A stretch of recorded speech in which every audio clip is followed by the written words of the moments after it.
आज इस वीडियो में जानेंगे कि बायोमास गैसिफिकेशन पावर प्लांट क्या होता है और इसमें बिजली कैसे बनता है। इसमें बेसिकली बायोमास को जला के गैस बनाया जाता है और गैस का यूज़ करके इलेक्ट्रिसिटी बनाया जाता है। यह थोड़ा कॉम्प्लिकेटेड टॉपिक है पर इस वीडियो में डायग्राम और इमेजेस के मदद से काफ़ी इजीली समझ में आ जाएगा। बायोमास पावर प्लांट एक बहुत बड़ा यूनिट होता है और 2 मेगावाट बायोमास गैसिफिकेशन प्लांट लगभग 1.5 से 2 एकड़ एरिया में फैला हुआ होता है। आइए सबसे पहले जानते हैं कि बायोमास गैसिफिकेशन प्लांट क्या होता है। प्लांट मतलब होता है लार्ज फैक्ट्री और इंडस्ट्रियल एरिया। और पावर प्लांट मतलब होता है ऐसा प्लांट जिसमें इलेक्ट्रिसिटी या पावर प्रोड्यूस किया जाए। तो बायोमास गैसिफिकेशन पावर प्लांट का मतलब हो गया कि ऐसा प्लांट जिसमें बायोमास गैसिफाई करके इलेक्ट्रिसिटी प्रोड्यूस किया जाए।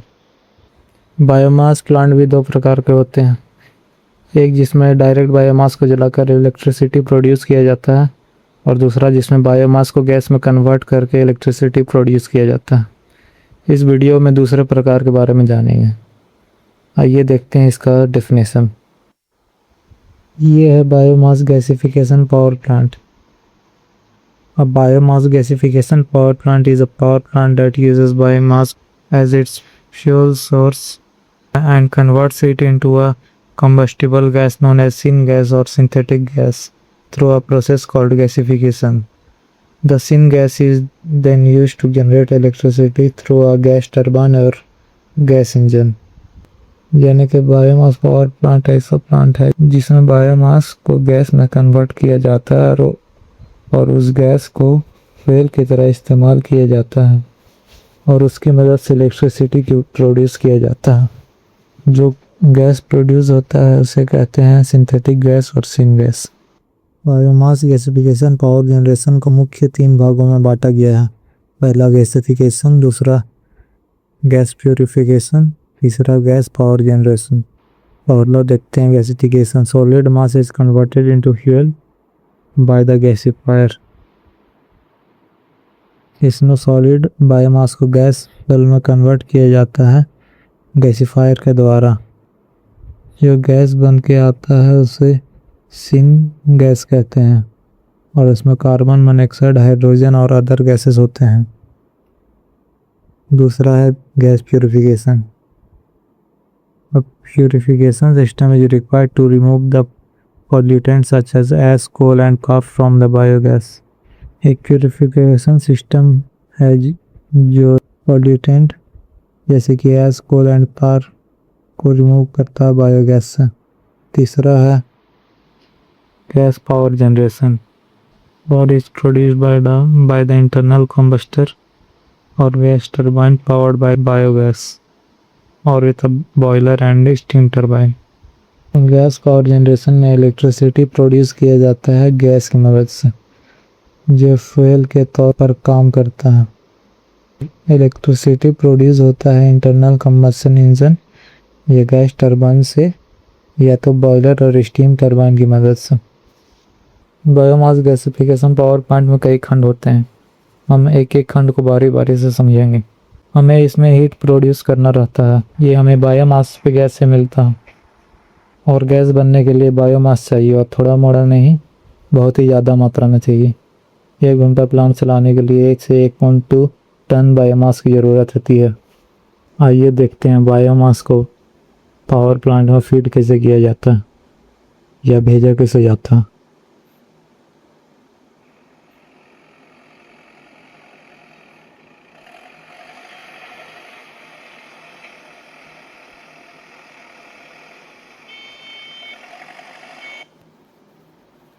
इस तरह से जेसीबी की मदद से बायोमास को प्लांट में फीड किया जाता है और उसके बाद कन्वेयर इसे गैसिफायर तक पहुंचाती है।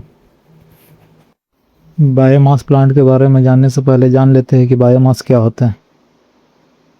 So what is biomass and it's example. Biomass is an organic matter from plants and animals that serves as a renewable energy source. It contains stored chemical energy absorbed from the sun through photosynthesis. Common examples include wood, agricultural crops, forestry residues, and animal manure, which can be burned directly for heat or converted into biofuels and electricity। तो biomass basically और organic matter है जो plant और animal से प्राप्त होती है और यह एक रिन्यूएबल एनर्जी सोर्स के रूप में इस धरती पर मौजूद है। यह सूरज से प्राप्त हुई केमिकल एनर्जी को स्टोर की हुई रहती है जो इसे फोटोसिंथेसिस प्रोसेस से मिलती है। बायोमास के कुछ कॉमन एग्जांपल्स है crop straw, seed husks, sugarcane bagasse and animal manure. Biomass से कुछ लिक्विड और गैसेस भी बनती है जिसे बायोफ्यूल कहते हैं। इससे कुछ एग्जांपल्स हो गए इथेनॉल और बायोगैस या मीथेन। इथेनॉल बनता है सुगरकेन और कॉर्न से और बायोगैस या मीथेन बनता है animal waste, household trash, food waste and animal manure से। ये कुछ बायोमास के एग्जांपल के इमेजेस है जिसमें corn stover, wheat straw, rice husk और सुगरकेन बैगेज। इंडिया में सबसे ज़्यादा मात्रा में राइस स्ट्रॉ और राइस हस्क और सुगरकेन बैगेज मौजूद होता है। अब देखते हैं बायोमास गैसिफिकेशन पावर प्लांट के स्ट्रक्चर और ये काम कैसे करता हूँ। तो ये है बायोमास गैसिफिकेशन पावर प्लांट का स्ट्रक्चर। इसमें एंट्री है, ग्राइंडर है, gasifier, centrifugation process, gas cleaning process. Gas cleaning के अंदर भी बहुत सारे इक्विपमेंट्स आते हैं जो नेक्स्ट स्लाइड में देखेंगे। बिजली बनाने के लिए जो प्रोसेस का यूज़ होता है वो है gas engine, gas turbine, boiler और स्टीम टरबाइन। तो अब देखते हैं ये काम कैसे करता है। सबसे पहले बायोमास को फीड किया जाता है स्क्रू फीडर का यूज़ करके। इसके बाद इस स्क्रू फीडर यह इंश्योर करता है कि बायोमास कंटिन्यूअस और कंट्रोल्ड तरीके से फीड होता रहे, जो प्रॉपर गैसिफिकेशन के लिए ज़रूरी है। यानी कि स्क्रू फीडर यूनिफॉर्म मात्रा में बायोमास कंटिन्यूसली सप्लाई करता है। स्क्रू फीडर से बायोमास गैसिफायर में फीड किया जाता है, पर उससे पहले उसे ग्राइंडर से गुजारा जाता है। ग्राइंडर में अच्छे से ग्राइंड कर लिया जाता है और गैसिफायर में भेजा जाता है। अब देखते हैं गैसिफायर क्या होता है। ये जो एरो देख रही है एंट्री पॉइंट बायोमास का। इसमें से बायोमास को डाला जाता है और कन्वेयर के थ्रू ग्राइंडर से गुजरते हुए गैसिफायर तक पहुंचती है। एंट्री के बाद बायोमास सबसे पहले ग्राइंडर में जाता है और ग्राइंडर में अच्छे से ग्राइंड कर लिया जाता है और गैसिफायर में भेजा जाता है।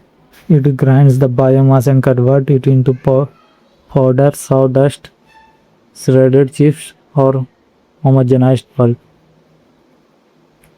ग्राइंडर बायोमास को इन सब फॉर्म में कन्वर्ट कर देती है। इसके बाद बायोमास को भेजा जाता है गैसिफायर में। गैसिफायर बेसिकली एक रिएक्टर वेसल होता है।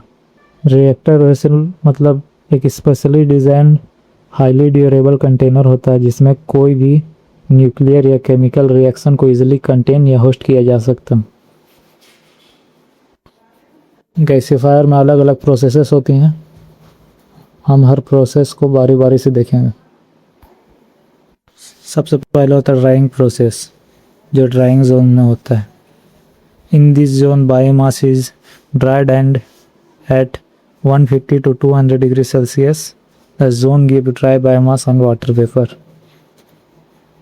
इसमें ड्राइंग प्रोसेस होता है जो बायोमास से वाटर को रिमूव करने के लिए इस्तेमाल किया जाता है। इससे में हमें मिलता है ड्राइड बायोमास और वाटर वेपर। इसके बाद होता है एक अहम प्रोसेस जिसे पायरोलाइसिस कहते हैं। पायरोलाइसिस एक कंटेनर के अंदर होती है जिसे पायरोलाइसिस रिएक्टर कहते हैं। पायरोलाइसिस कहते हैं बायोमास के हीटिंग को ऑक्सीजन के एब्सेंस में ही और या तो बहुत ही कम ऑक्सीजन के प्रेजेंस में।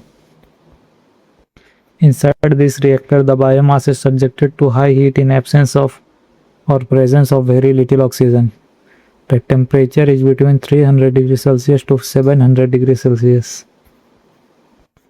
इस रिएक्टर में बायोमास को हीट में डाला जाता है लगभग 300 से 700 डिग्री सेल्सियस में, वो भी बिना ऑक्सीजन के प्रेजेंस में या बहुत ही कम ऑक्सीजन के प्रेजेंस में। इस प्रोसेस से हमें टार गैसेस और चारकोल मिलता है। पायरोलाइसिस में ऐसा नहीं है कि बिल्कुल ज़ीरो ऑक्सीजन रहता है, बहुत ही कम मात्रा में ऑक्सीजन मौजूद होता है, जो कि नॉर्मल ऑक्सीजन कंजप्शन से बहुत ही कम होता है। मतलब जो कंबसन में जितना ऑक्सीजन लगता है उस मात्रा से बहुत ही कम होता है, क्योंकि कंबसन के लिए ऑक्सीजन तो ज़रूरत पड़ेगी। उसके बाद आता है कंबसन प्रोसेस। कंबसन जोन में होती है, इसे ऑक्सीडेशन जोन भी कहते हैं। In this process a controlled and limited amount of oxygen is used to burn a portion of the biomass और tar gases। इस प्रोसेस में कुछ एयर इंजर्ट कराया जाता है जिससे कि तार गैसेस बर्न होती है और क्रैक होती है। इस प्रोसेस में बहुत ज़्यादा हीट जनरेट होती है जो थर्मल एनर्जी प्रोवाइड करती है drying process, pyrolysis process and reduction process के लिए। इस प्रोसेस से हमें मिलता है वाटर यानी H2O, कार्बन डाइऑक्साइड, क्रैक टार और हॉट रिएक्टिव चारकोल। इस प्रोसेस में टेम्परेचर लगभग 800 से 1200 डिग्री सेल्सियस तक रहता है। इसके बाद आएगा रिडक्शन प्रोसेस, जो कि रिडक्शन जोन में कैरी किया जाएगा। In reduction zone the combustion by products are stripped from the air oxygen at high temperature. Reduction zone में कोई भी ऑक्सीजन नहीं होता और जो कंबसन के बाय प्रोडक्ट है उसमें उसे ऑक्सीजन के बिना रखा जाता है, यानी कि ऑक्सीजन सप्लाई नहीं किया जाता। इसमें एंडोथर्मिक प्रोसेस होता है जो कन्वर्ट करता है कार्बन डाइऑक्साइड और वाटर वेपर को कार्बन मोनोऑक्साइड और हाइड्रोजन में। रिडक्शन जोन में ये 4 केमिकल रिएक्शन होते हैं जो सिन गैस बनाने में मदद करते हैं। पहला है बॉडवर्ड रिएक्शन, इसमें कार्बन और कार्बन डाइऑक्साइड मिलकर 2 कार्बन मोनोऑक्साइड बनते हैं। दूसरा है वाटर गैस रिएक्शन, इसमें कार्बन और वाटर मिलके कार्बन मोनोऑक्साइड और हाइड्रोजन बनाते हैं। तीसरा है वाटर गैस शिफ्ट रिएक्शन, जिसमें कार्बन मोनोऑक्साइड और वाटर मिलके कार्बन डाइऑक्साइड और हाइड्रोजन बनता है। मेथनेशन रिएक्शन, इसमें ये रिएक्शन मीथेन बनाता है। इसमें कार्बन और 2 मॉलिक्यूल हाइड्रोजन के मिलके मीथेन बनते हैं, जिसका फॉर्मूला होता है, केमिकल फॉर्मूला होता है CH4। इस प्रोसेस से हमें हाइड्रोजन, कार्बन मोनोऑक्साइड, CH4 और नाइट्रोजन भी मिलता है एयर के कंबसन से। इस प्रोसेस में टेम्परेचर 650 से 900 डिग्री सेल्सियस तक जाता है। और इन सब प्रोसेस जो गैसीफायर में चारों प्रोसेस होते हैं, इनके कारण जो गैस बनती है वो नीचे इकट्ठी होती है और इसे बाद में रिमूव कर दिया जाता है। इस रिडक्शन प्रोसेस से हमें मिलती है हाइड्रोजन और CO, जिसे सिंथेटिक गैस और सिन गैस। ये जो सिन गैस प्रोड्यूस हुआ है उसे सेंट्रीफ्यूगेशन प्रोसेस में भेजा जाता है। After the produced gas is sent for the centrifugation process. In this process, the heavy molecules of the gas gets separated and settles down and get collected as biochar. This process removes abrasive contaminants to enhance the quality of the final syngas or biofuel product. Also, it protects the downstream equipments and machines. मतलब gasification process के दौरान जो भी small particle और ऐस बचे हुए रह जाते हैं सिन गैस स्ट्रीम में, जिसके कारण डाउन स्ट्रीम इक्विपमेंट जैसे गैस टरबाइन डैमेज हो सकता है। इसीलिए इसे सेंट्रीफ्यूगल फोर्स की मदद से पार्टिकुलेट मैटर को रिमूव कर दिया जाता है और ये सब पार्टिकुलेट मैटर नीचे जमा हो जाता है, जिससे हमें चारकोल और बायोचार मिलता है। सेंट्रीफ्यूगेशन प्रोसेस के बाद फिन गैस चला जाता है गैस क्लीनिंग के लिए। उसके बाद क्लीन होने के बाद जो प्योर सिन गैस प्रोड्यूस होता है उसे यूज़ करके इलेक्ट्रिसिटी प्रोड्यूस किया जाता है। इन तीनों में से एक तरीके से। पहला तरीका होता है जिसमें गैस इंजन या गैस जनरेटर का यूज़ करके इलेक्ट्रिसिटी प्रोड्यूस किया जाता है। दूसरा तरीका होता है जिसमें सिन गैस को गैस टरबाइन में भेजा जाता है और उससे इलेक्ट्रिसिटी प्रोड्यूस किया जाता है। और तीसरा तरीका होता है सिन गैस को जलाकर हीट प्रोड्यूस करके वाटर को स्टीम में बदला जाता है और उसे स्टीम टरबाइन को घुमाकर इलेक्ट्रिसिटी प्रोड्यूस किया जाता है। इन 3 तरीकों से सिन गैस का यूज़ करके इलेक्ट्रिसिटी बनाया जा सकता है। अब आगे नेक्स्ट स्लाइड में देखते हैं गैस क्लीनिंग का प्रोसेस थोड़ा डिटेल में। गैस क्लीनिंग का प्रोसेस थोड़ा कॉम्प्लेक्स होता है और बहुत सारे स्टेप्स में होता है, जिन्हें डिटेल्स में हम अगली स्लाइड में देखेंगे। इस डायग्राम में हम देख सकते हैं सिन गैस क्लीनिंग के डिफरेंट स्टेप और प्रोसेसेस। गैस क्लीनिंग प्रोसेस में सिन गैस को tar reformer, gas cooler, gas scrubber, फिर उसके बाद इसे बायोफ्यूल एक्सट्रैक्ट करके गैस टैंक में भेजा जाता है और गैस टैंक के बाद इसे आगे बेचकर इन 3 तीनों में से कोई प्रोसेस से बिजली प्रोड्यूस किया जाता है, यानी कि इलेक्ट्रिसिटी प्रोड्यूस किया जाता है। सबसे पहले सिनगैस को तार रिफॉर्मर में भेजा जाता है।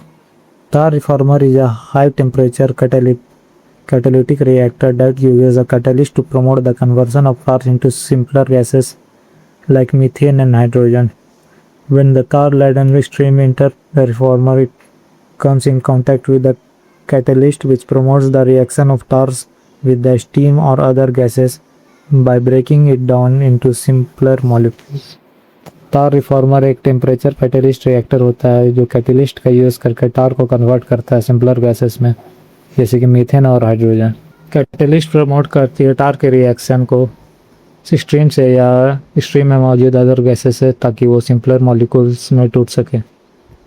इसके बाद तार रिफॉर्मर के बाद गैस को भेजा जाता है गैस कूलर में। In the gas cooler, the temperature of the hot gas stream is reduced by transferring the heat to the coolant stream, such as water or air. In the gas cooler, any water vapor or any condensable gas gets condensed. Gas cooler gas stream की temperature को down करती है किसी coolant की मदद से। Coolant जैसे कि वाटर या एयर। इस गैस स्ट्रीम का हीट कूलेंट में ट्रांसफ़र हो जाता है, यानी कि वाटर या एयर में ट्रांसफ़र हो जाता है और ये ठंडा हो जाता है।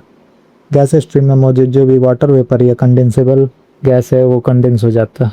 इसके बाद इस कूल्ड एयर को गैस फिल्टर में भेजा जाता है।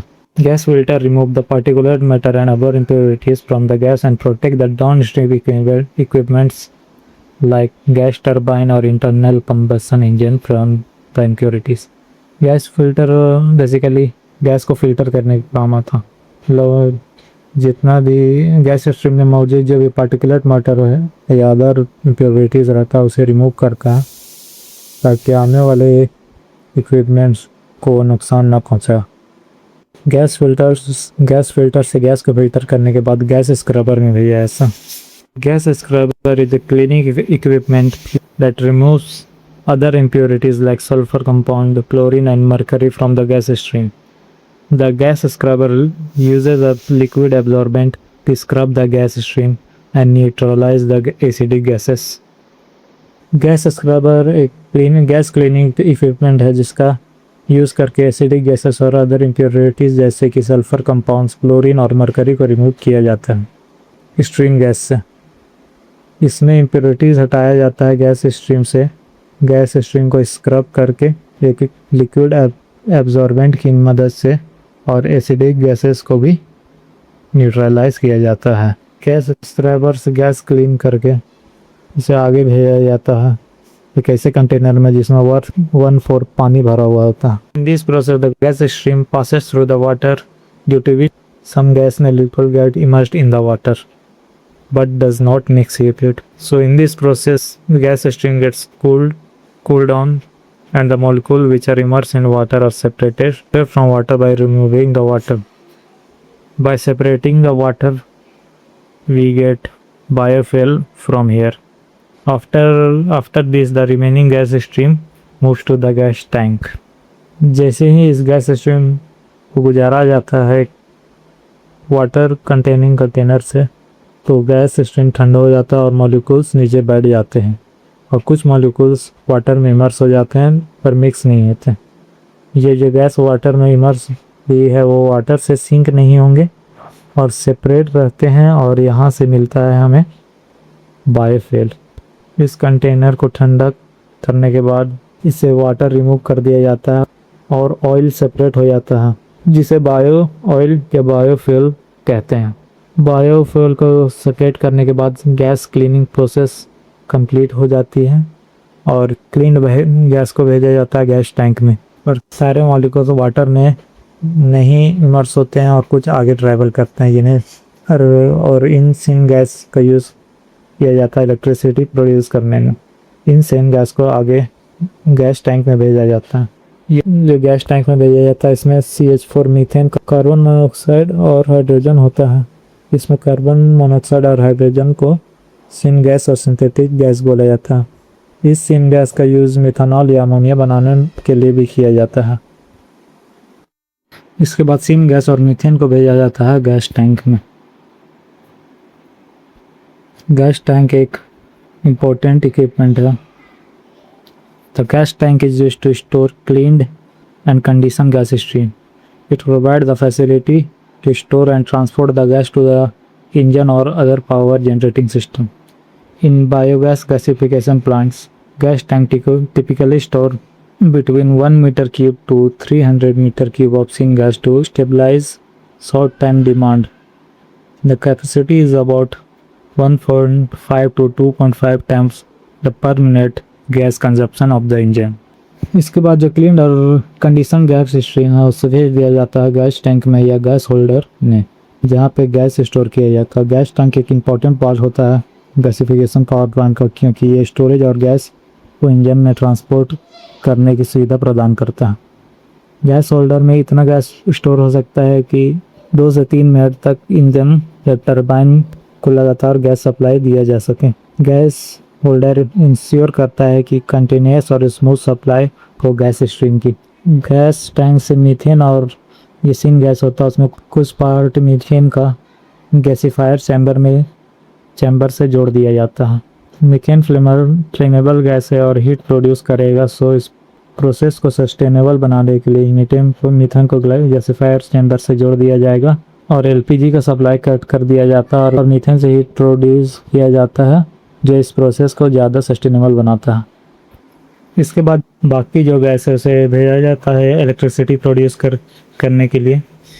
इन तीनों में से कोई एक तरीके से इलेक्ट्रिसिटी प्रोड्यूस होता है, यानी कि गैस टरबाइन का यूज़ करके, या तो गैस इंजन जिसे गैस जनरेटर भी कहा जाता है उसका यूज़ करके, और या तो गैस को जलाकर हीट प्रोड्यूस कर और उससे वाटर हीट करके हाई प्रेशर स्ट्रीम जनरेट करके स्ट्रीम टरबाइन को घुमाकर। ये 3 मेन प्रोसेस है इलेक्ट्रिसिटी बनाने के लिए। थैंक यू ये वीडियो देखने के लिए। आगे मिलते हैं किसी नए मैकेनिकल टॉपिक के साथ।